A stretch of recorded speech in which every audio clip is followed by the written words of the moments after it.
This is Midnight Radio episode 5. I had an interesting past week. Found out about a lot of stuff. News has been not so great sometimes. Okay, so I found out about this very interesting group. Something that I think a lot of secular Americans would look at and think, oh, that's not a bad idea. Let me explain. So the group is called Unitarian Universalists. It's a church-like institution, complete with church congregations and Sunday prayers and celebration of Christmas, Easter, all the rest. But what the church does is invite people from other faiths and have them explain the significance of their culture, the practices of their religion, the rituals, some of the purposes behind those things. And they do this for 2 years while the kids are growing up. So it's like a Sunday school where kids learn about all these different people. So you have Muslim priests coming, they visit synagogues, they visit Hindu temples, Buddhist temples, etc. And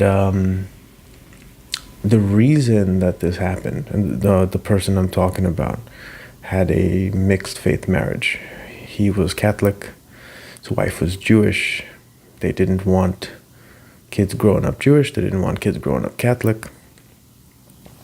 And so they settled on this secular church. So they still get to celebrate all the holidays. They still get to be part of the American Christian society, and they get to learn about all the other cultural and frankly quite there's a lot of ancient wisdom in a lot of the things that they get exposed to. And there's a good reason for learning a lot of that stuff. So this was very enlightening to me. I grew up in a mostly religious, agnostic home. My family background is primarily Hindu. And I see a lot of people my age grow up in homes that are religiously agnostic, as in there's some background faith, Christianity, Islam, Hinduism, whatever it may be. But the families are loosely connected to the faith through cultural traditions, through food, less so the strong, devout religious desires. And often the community is also a giant pull. So for those who are not looking to educate their children about a traditional faith, this is a pretty good option. There are a lot of people that have grown up agnostic. Numbers of atheist people have increased. Those looking for a community can probably find one here. It's definitely something I'll probably be looking at when that time comes for me, whenever that is. Yeah, that, and then moving on to things that are a little bit more grim. The murder of Christians in Sri Lanka. That was a terrible thing to hear. Now, I don't know anyone from Sri Lanka. I don't know much about the country. But 290 people dead, 500 injured is a lot of casualties. That's a terrible thing when they did it on a holiday. And it's interesting because growing up, man, you hear, especially because, going through high school, going through middle school, you read about these wars in our history. And the numbers they make you tone deaf. They tell you millions of people died. They tell you hundreds of thousands died at a time. They tell you that bombs fell out of the air. And so when they tell you all these things as a kid, I feel like we compartmentalize them. We don't really understand what any of that stuff is. Not that we should, because we're children. And we probably don't have the depth in life to picture those things, but I do feel like telling us in the manner that it is written in textbooks desensitizes us a little bit to the response to some of these casualties, especially the ones that don't really affect us, our daily lives. I saw a lot of apathy about what happened in Sri Lanka. It's probably why I feel this way. But it was a terrible thing. Absolutely terrible thing. It makes me really, really appreciate how good we have it here. And that's not to say that we don't have shooting issues and we don't have incidences of terrorism in the United States, but I'm really, really grateful to live in a safe environment. I remember when the attacks that I really was kind of not, I wouldn't say shaken, but the ones that I really felt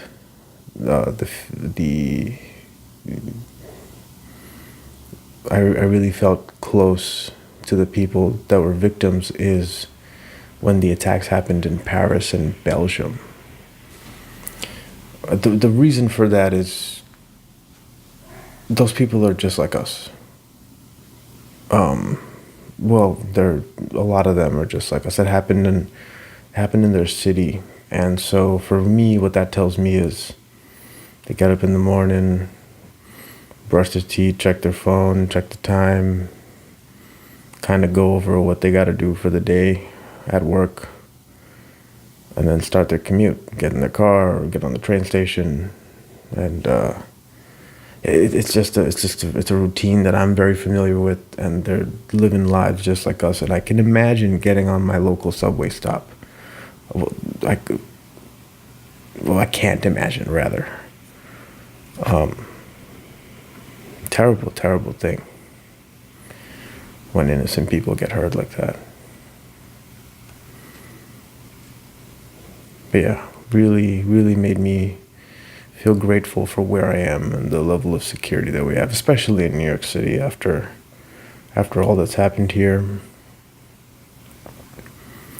I'm really grateful for the NYPD and how they've taken care of security in New York City.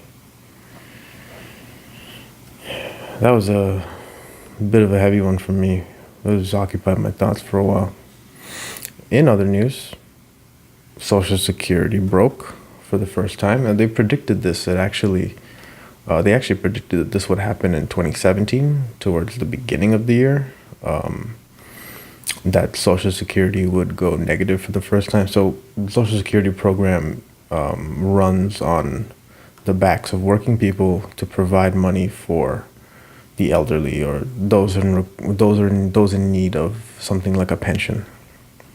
Those who can't work anymore, those who've worked all their lives and need money to sustain themselves. And that program was created with an end in sight, like a legitimate end, as in when the program would go bankrupt. It was created with an end in sight. And today, or not today, a couple of days ago, for the first time, it distributed more money to recipients than it brought in from your taxes. So if you're a working citizen or non-citizen even, you'll see it come out of your paycheck. You see Social Security, Medicare deducted from your paycheck. So those taxes are going directly towards that program for the purpose of redistribution to those who have worked all their lives and now need assistance to continue on. It really doesn't provide you a solid lifestyle. If you don't prepare for your own retirement, it's very hard to live off Social Security, especially if you live in a metropolis. So yeah, it's gone under for the first time, and the program will end in 2035. That's when it will no longer be viable. So a legislative move will be needed sometime before then to take care of the remainder. There are a few other programs in this bucket. One of them will end in 2052, I believe. That's one of the disability ones. You definitely gotta, if this affects you, you should probably check it out. For us, people my age, millennials and younger, it probably means that there won't be a social security system sometime in the future. Most likely the program won't exist by the time we age to claim it, especially as the number of children people have continues to decline. Our populations will eventually grow stagnant. I don't think we'll end up South Korea or Japan status where no one's having children, but you know, it's gonna slow down. A program like that is not sustainable without population booms. Again, they knew this before, but they did need a way to take care of the people that, especially, people who worked harder jobs, who are no longer able to do any sort of work after their jobs are over. There were a lot of mining and factory and warehouse kind of work that was extremely took a large toll on the body. Those people need assistance as well. Some of them need medical assistance. That's another program that's probably going to run out of money pretty soon. So yeah, that's probably something they should worry about. There was one other thing. The census. There's been some talk about the census. It's coming up next year. I didn't know this about the census. The census is actually pretty important. People don't realize. I didn't realize. The census is pretty important for allocating federal aid around the country. So states receive federal aid for lots of different projects throughout their time. Highway planning is an example. Medicare funding is an example.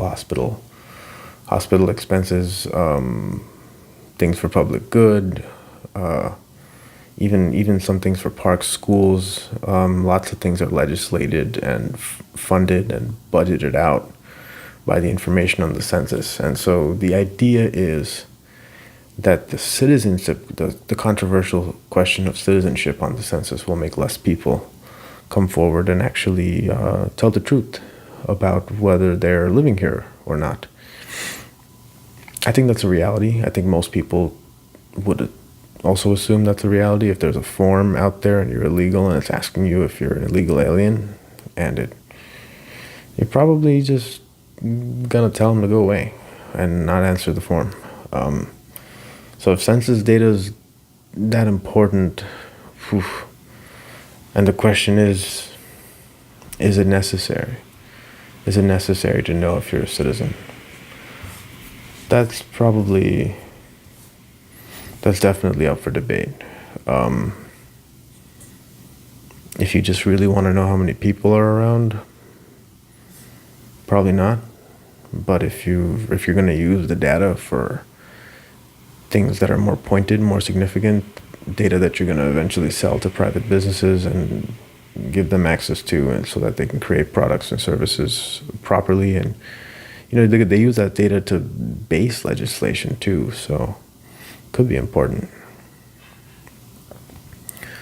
We'll have to see and find out. Thanks for watching.